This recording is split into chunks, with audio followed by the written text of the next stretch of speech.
Estamos retornando com o nosso Direto de Brasília, que é o jornalismo levado a sério. Estamos recebendo hoje o deputado Major Olímpio, lá de São Paulo, do PSL. Deputado, a pergunta é essa. O senhor citou muito bem a quantidade de presos e tudo mais, mas existe uma questão que hoje tem que ser discutida. Estatuto de menores e adolescentes, porque são eles hoje os que praticam mais crimes no país. Olha, é necessário mudar esse Estatuto da Criança e do Adolescente, porque ele acabou sendo um salvo-conduto. Aqui, o menor criminoso, não posso chamar de criminoso, o menor infrator, ele é o 007 no Brasil, ele tem licença para matar. Eu coordenava o movimento da cidadania no estado de São Paulo pela redução da maioridade penal. Lutamos em Brasília, a presidente da UNE cuspiu no meu rosto em plenário no dia que nós estávamos discutindo e votando isso. Votamos e foi para o Senado. O Senado está sentado em cima há quase 2 anos para não votar isso, porque está na onda do politicamente correto. Mimimi, a criancinha, o coitadinho, o menininho. Menininho só deu uma matadinha, ele só deu uma estupradinha. Né? Então, é necessário, seja quem for poder público, quem for governo, quem tiver a responsabilidade de legislar, terá que ir em cima disso. No próprio SUSP agora, foi vetado no SUSP que o sistema socioeducativo compusesse o SUSP. A esquerda fez um barulho danado no entendimento de dizer são criancinhas, não são infratores, não são criminosos. Então tem que ficar na Secretaria, no Ministério dos Direitos Humanos, no plano federal, na Secretaria de Educação dos Estados, como é o modelo do Rio de Janeiro. Se o Rio de Janeiro é modelo para alguma coisa de segurança hoje. Nem de administração. E muito menos.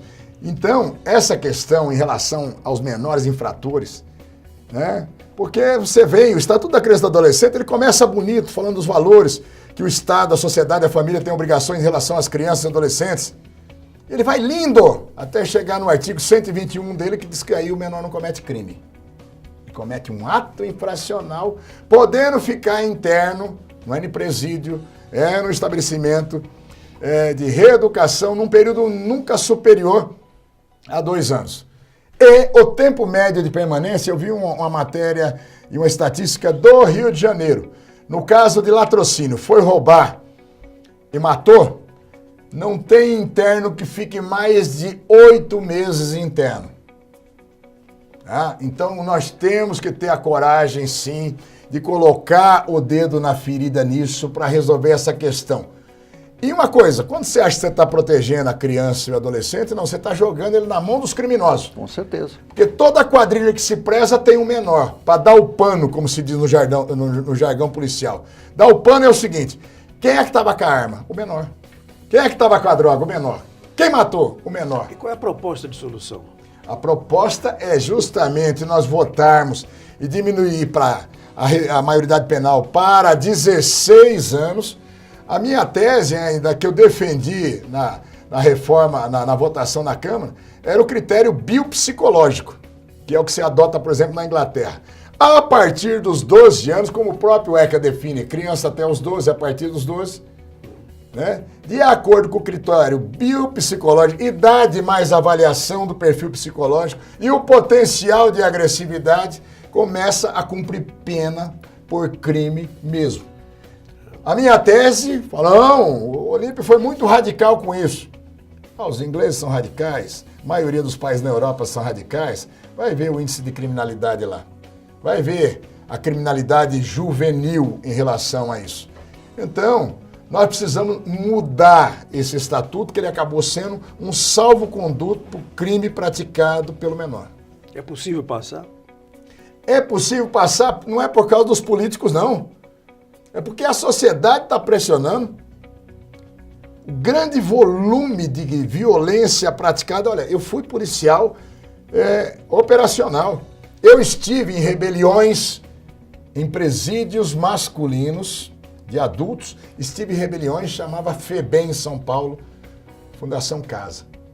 As rebeliões na Fundação Casa são muito mais violentas entre os rebelados e com o aparato de segurança da unidade e com a polícia, porque o indivíduo sabe que não vai ter consequência nenhuma para eles. na FEBEM da Imigrantes, né? Nós assistimos de cima da muralha, porque o Mário Covas era o governador, falou, a PM não entra para conter rebelião com as criancinhas. Né? E nós vimos um menor cortar, degolar a cabeça do outro e jogar bola, chutando a cabeça ali na coisa.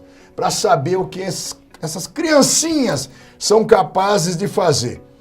E quem foi já abordado pelo menor criminoso, sabe muito bem que a violência é muito maior, porque ele se sente como salvo-conduto. Eu não pratiquei crime. Quando eu chegar a 18 anos, mesmo que eu esteja interno, a minha ficha é limpinha. Não pode ter um registro sequer de antecedentes. Então, tem tudo isso. Bom, deputado, vamos falar um pouquinho da questão política. O senhor está no Congresso Nacional, estão se definindo as candidaturas, por enquanto todos são pré-candidatos, e o senhor é um dos encarregados da questão de segurança da candidatura de Jair Bolsonaro. O que precisa ficar muito claro nas propostas de qualquer um dos candidatos com relação à segurança? Que a segurança é o principal fator de desespero, de preocupação do cidadão brasileiro, que não vai se resolver com fórmula mágica todas as questões simplesmente porque A ou B assumiu a direção do país ou o Congresso com tais integrantes, mas tem que ter esse esforço. Vai precisar ter muito pulso, tem que ter coragem para tomar medidas. Nós vamos ter que sim fazer um enfrentamento muito grande nas fronteiras aos traficantes, ao traficante de armas que comercializa a morte. Não interessa se nós temos 17 mil quilômetros de fronteira seca.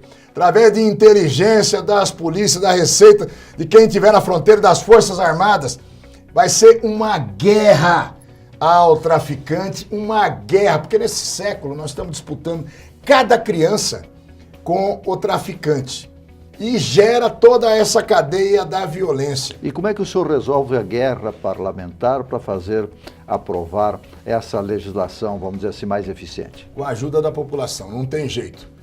Os laxistas penais, eu estou dizendo, ainda são dominantes. A turma do mimimi ainda está mandando. Ainda é maioria. Mas nós temos uma maioria de cidadãos dizendo, eu não suporto mais isso.